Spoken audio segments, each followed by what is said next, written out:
Senhor é meu pastor e nada me faltará. Caminhar me faz por verdes pastos. Guia-me mansamente a águas tranquilas. Refrigera minha alma. Guia-me pelas veredas da justiça, por amor ao seu nome. Ainda que eu caminhasse pelo vale da sombra da morte, eu não temeria mal algum, porque tu estás comigo. A tua vara e o teu cajado me consolam. Preparas uma mesa perante mim, na presença dos meus inimigos. Unge a minha cabeça com óleo e meu cálice transborda. Certamente que a bondade e a misericórdia me seguirão todos os dias de minha vida, e eu habitarei a casa do Senhor por longos dias. O Senhor é meu pastor e nada me faltará.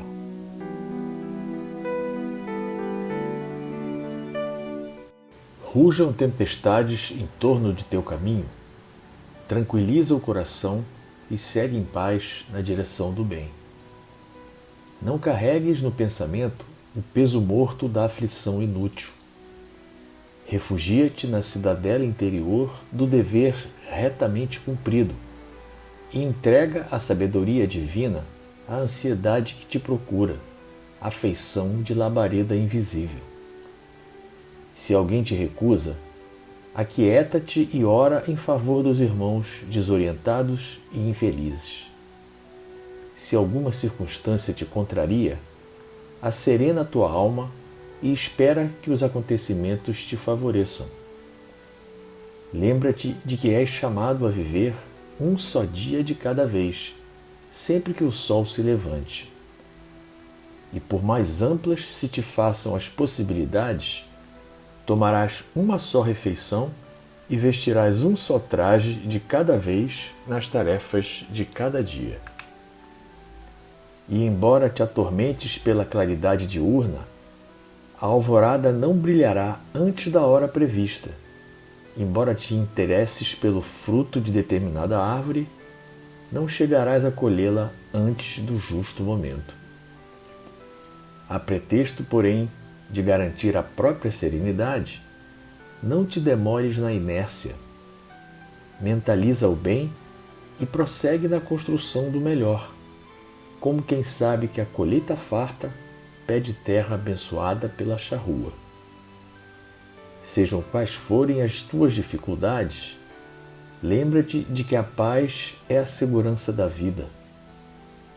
Não nos esqueçamos de que, na hora da manjedoura, as vozes celestiais, após o louvor aos céus, expressaram votos de paz à terra e, depois da ressurreição, voltando gloriosamente ao convívio das criaturas, antes de qualquer plano de trabalho, disse Jesus aos discípulos espantados: a paz seja convosco. Pai nosso que estás no céu, santificado seja o vosso nome. Venha a nós o vosso reino. Seja feita a vossa vontade, assim na terra como no céu. O pão nosso de cada dia nos dai hoje. Perdoai as nossas ofensas, assim como nós perdoamos aqueles que nos têm ofendido. Não nos deixeis cair em tentação, mas livrai-nos do mal. Ave Maria, cheia de graça, o Senhor é convosco. Bendita sois vós entre as mulheres, bendito é o fruto do vosso ventre, Jesus. Santa Maria, Mãe de Jesus, rogai a Deus por nós, pecadores, agora e na hora de nossa morte. Amém. Senhor da vida, estamos aqui mais uma vez, elevando as nossas preces e a nossa frequência vibratória, a fim de entrarmos na sintonia necessária para recebermos o concurso da corrente franciscana, das falanges brancas do universo e dos orixás que comandam a nossa casa. Pedimos a Francisco de Assis, a Miguel Arcanjo e a Tupinambá, nosso guia-chefe, que nos ampare e fortaleça para que sigamos caminhando na senda do bem. Pedimos por todos os nossos irmãos sofredores, vítimas de doenças do corpo e do espírito. Pedimos pelas crianças abandonadas, maltratadas, exploradas e abusadas. Pedimos pelas vítimas das guerras e conflitos étnicos, religiosos e políticos. Rogamos a Maria Santíssima que derrame a sua luz azul de paz e harmonia sobre os líderes mundiais, para que priorizem a fraternidade entre todos os povos, já que somos todos irmãos, filhos do mesmo Pai, somos todos alunos e pacientes desse planeta que nos serve de escola e hospital. Que direcionemos as nossas energias pela implantação da paz e pela preservação do nosso planeta, tão combalido pelos desmandos ambiciosos da nossa civilização. Que os trabalhadores do mundo maior recebam as nossas preces e permitam que colaboremos para o saneamento da psicosfera do mundo e auxiliemos a transição que já está em curso. Pedimos pelas crianças da creche Santa Clara e pelos irmãos que ajudam a mantê-la e aos projetos sociais da CFA. Que as nossas preces envolvam a todos os nossos entes queridos, encarnados e desencarnados. Por Cristo, com Cristo e em Cristo, agora e sempre. Obrigado, Senhor.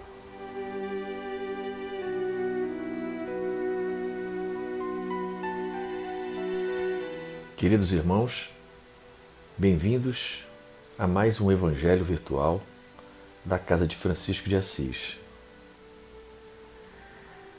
Hoje nós temos o capítulo 18 do Evangelho, muitos os chamados, poucos os escolhidos. O item é: muito se pedirá àquele que muito recebeu. O servo que souber da vontade do seu amo e que, entretanto, não estiver pronto e não fizer o que dele queira o amo, será rudemente castigado. Mas aquele que não tenha sabido da sua vontade e fizer coisas dignas de castigo, menos punido será. Muito se pedirá àquele a quem muito se houver dado, e maiores contas serão tomadas àquele a quem mais coisas se haja confiado. Essa passagem é do Evangelho de Lucas, capítulo 12, os versículos 47 e 48.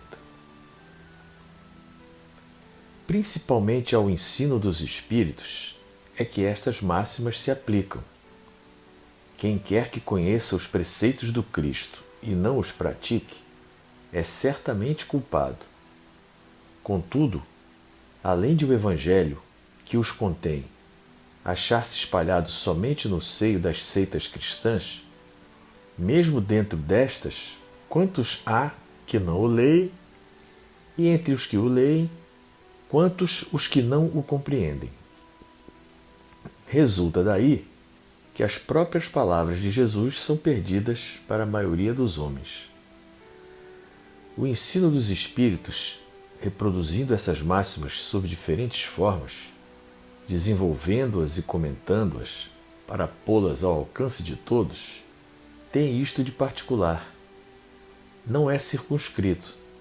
Todos, letrados ou iletrados, crentes ou incrédulos, cristãos ou não, o podem receber, pois que os Espíritos se comunicam por toda parte.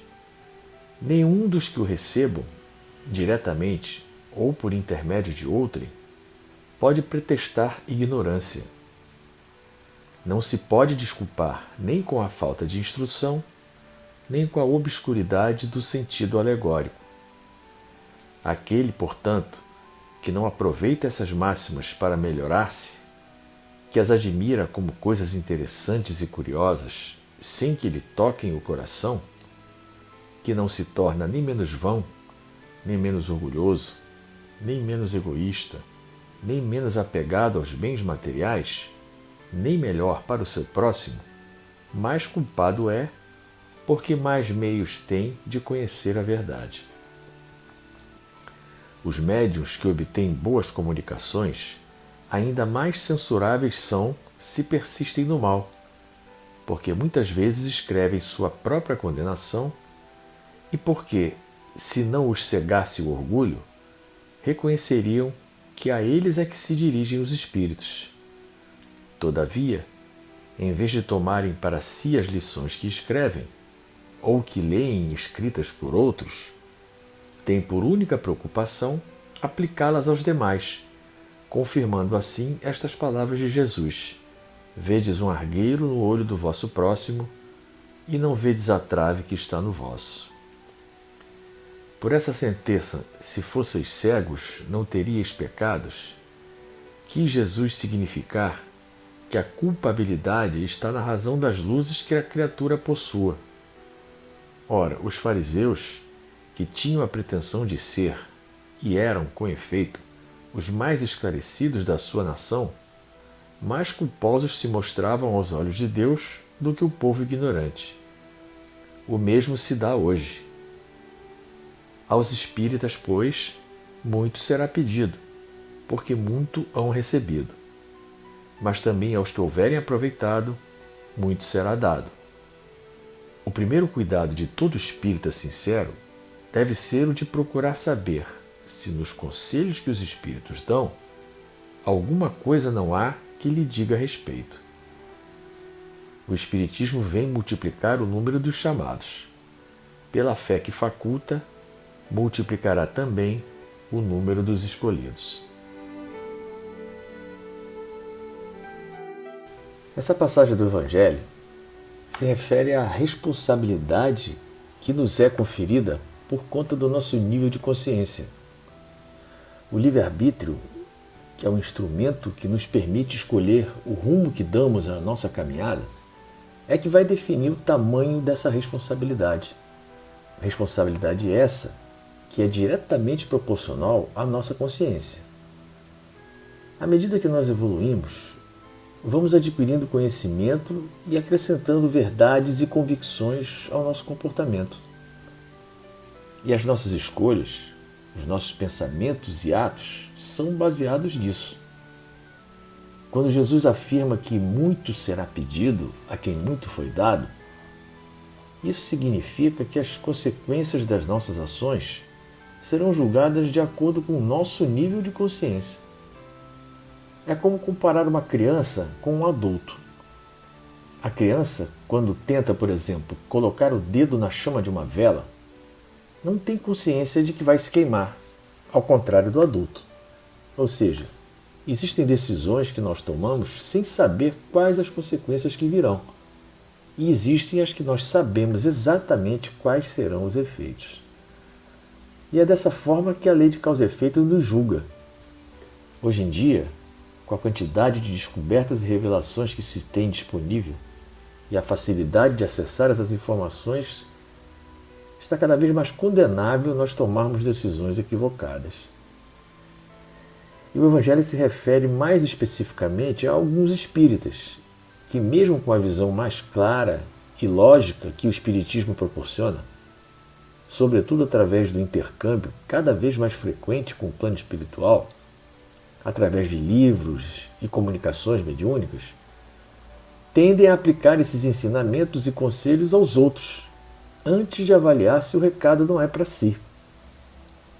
Mas infelizmente nós ainda somos imperfeitos, e o maior defeito que ainda carregamos é o orgulho. Como bem disse o mestre em outra passagem: vedes um argueiro no olho do vosso próximo, mas não vedes a trave que está no vosso. Um erro pode ter níveis diferentes de consequência. É a diferença entre o errar achando que está acertando e o errar sabendo que está errando. E essa diferença está cada vez mais evidente. Podemos pegar como exemplo uma questão bastante polêmica, que é o aborto.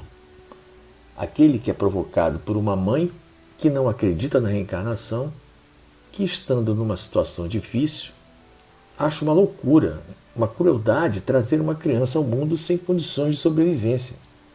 e aquele que é provocado por uma mãe espírita nas mesmas condições, mas que tem o conhecimento da lei de causa e efeito, da imortalidade do espírito, da necessidade do reencarne como forma de resgate de erros do passado e como alavanca do processo evolutivo. Essas mães não serão julgadas da mesma forma. Por isso é que foi dito: muito será pedido a quem muito foi dado. Se nós aproveitarmos o que nos foi dado, certamente muito receberemos. Esse é o ensinamento que podemos colher desse Evangelho de hoje. Senhor, fazei de mim um instrumento de vossa paz. Onde houver ódio, que eu leve o amor. Onde houver ofensa, que eu leve o perdão. Onde houver discórdia, que eu leve a união. Onde houver dúvida, que eu leve a fé. Onde houver erro, que eu leve a verdade. Onde houver desespero, que eu leve a esperança. Onde houver tristeza, que eu leve a alegria. Onde houver trevas, que eu leve a luz. Ó Mestre, fazei que eu procure mais consolar que ser consolado, compreender que ser compreendido, amar que ser amado, pois é dando que se recebe, é perdoando que se é perdoado, e é morrendo que se vive para a vida eterna. Que a paz de Deus permaneça em nossos corações, agora e sempre.